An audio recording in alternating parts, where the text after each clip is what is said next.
It's happy time, people. It's time for Yay or Nay. Welcome back to the Daily Wrap. First up, this doesn't happen very often on this show, but let's give credit where credit is due. And for the second time this week and fourth time in 10 years, Rick Unger was right, everyone. Roll the tape. Don't get this guy. This guy's Meshuggah, as we say. Meshuggah. I mean, it's a technical term. And by the way, he just wanted us to know he knew what Palmyra was, and the antiquities weren't destroyed because they're going to start selling them. Well, that's what they do. Okay, so what we were talking about there, Lincoln Chafee, right, was talking about Palmyra, and ISIS is sensitive because they're not destroying anything, and you said they're not destroying it because? Because they're going to sell them. Right. So that's what we found out. You were exactly right, Rick. ISIS is selling. Don't get used to it, folks. It doesn't happen that often. It's that broken clock rule. Anyway, no talk. ISIS is selling off smaller pieces of art, artifacts, and antiquities. This according to a lengthy piece in the New York Times yesterday. But they are also, I think it was Washington Post, by the way, I'm going to correct myself there. But they are also annihilating an array of larger stone sculptures that should be known, just not in Palmyra. So, should Rick get first dibs on some of the art that is for sale? Yay or nay?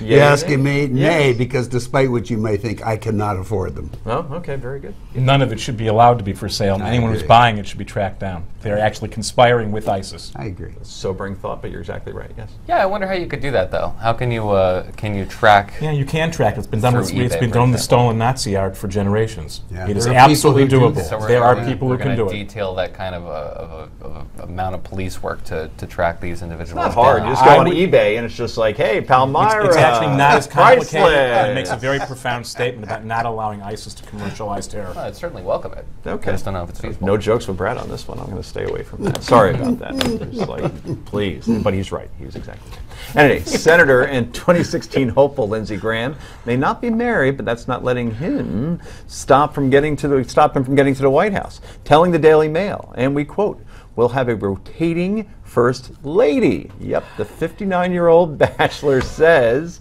"Well, I've got a sister. She could play that role if necessary. I've got a lot of friends. We'll just have a rotating first lady." There's a joke in there somewhere. The senator has spoken very highly of his sister. Her name is Darlene in the past, and Darlene has even touted Graham's bachelorhood as a good thing, saying that he can really focus on the job at hand without the distractions from family. A rotating first lady, Brad Hirschfield. You're about to explode. Yay there or are nay? a number of jokes in there. We can't say any of them on air about his sister, about the rotating ladies. No, no, and no. Simple. You're going to vote for Lindsey Graham, so what are your thoughts on that? You know, folks, I'm going to be right yet again. This is not a bridge we're going to have to cross. You might have a point. Noah. Yeah, he could have just said, "I'm going to be married to the job," and that would have been the end of it, and we wouldn't have had very many jokes to tell about that one. Wow. At least none that, that would get us in a lot of trouble, a little bit of trouble. Haven't had a bachelor president since the 1880s, I believe. Somebody look that up while I'm in prompter, and we can find out what that name is exactly. I'm being serious. Well, it's hard to disagree. Apple seems to have an app to help us in every aspect of our lives. The new addition to its health app, set to roll out this fall, will focus on reproductive health and will allow users to keep track of exactly how often they're having the S word, SEX, as well as whether or not they use protection. This information can then be shared with other health-related apps at the user's discretion. Apple promises the information will be kept private unless a user chooses to make it public. But come on, our photos were supposed to be safe in the cloud too, and we all see how that worked out for Noah. So, Apple tracking our sexual activity, yay or nay?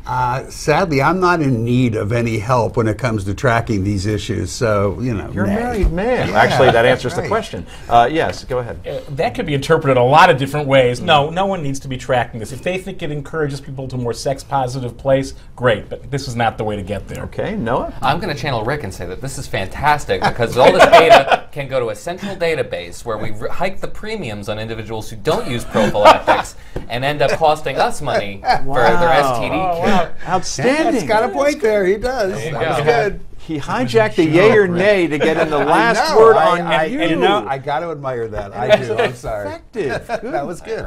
Good Noah, you're job. learning, brother. I'm learning You're from the learning. best. You're From the learning. best. Noah is a magnum man. This we know. Anyway, panel, thank you so much for being there tonight. We appreciate it. Newsmax Prime, J.D. Hayworth, that's next.